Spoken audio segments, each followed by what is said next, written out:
భారత్ వేదికగా ఫిబ్రవరి 7, మార్చి 8 మధ్య టీ20 ప్రపంచ కప్ 2026 జరిగింది. టైటిల్ పోరులో టీమిండియా న్యూజిలాండ్ తలపడగా ఆతిథ్య జట్టు ఛాంపియన్గా నిలిచింది.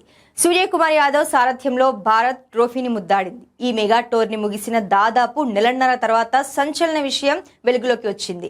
ఈ ఈవెంట్లో ఫిక్సింగ్ జరిగినట్లు ఆరోపణలు వచ్చాయి. ఈ నేపథ్యంలో అంతర్జాతీయ క్రికెట్ మండలి అవినీతి నిరోధక విభాగం రంగంలోకి దిగింది.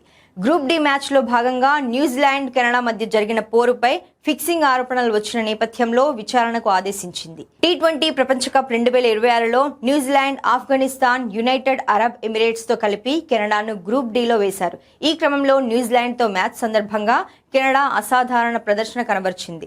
చెన్నై వేదికగా 20 ఓవర్లలో 4 వికెట్ల నష్టానికి 173 పరుగులు సాధించింది. ఓపెనర్ యువరాజ్ సమ్రా సంచలన సెంచరీతో మెరిశాడు. ఇక లక్ష్య ఛేదనలో న్యూజిలాండ్ విధ్వంసకర ఓపెనర్లు వెనువెంటనే పెవిలియన్ కు చేరారు.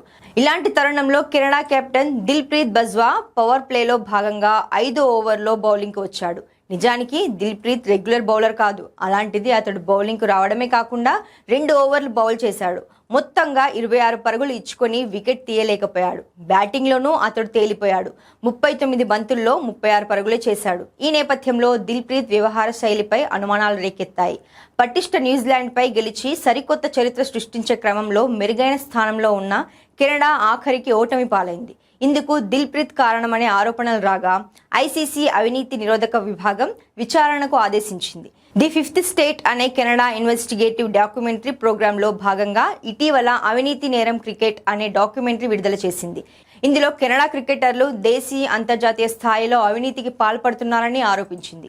ఈ నేపథ్యంలో ఐసీసీ కూడా ఈ విషయాన్ని తీవ్రంగా పరిగణించి విచారణ చేపట్టింది. కాగా టీ20 ప్రపంచ కప్ ఆరంభానికి కొన్ని వారాల ముందే దిల్ప్రీత్ బజ్వా కెనడా కెప్టెన్ గా బాధ్యతలు చేపట్టడం గమనార్హం.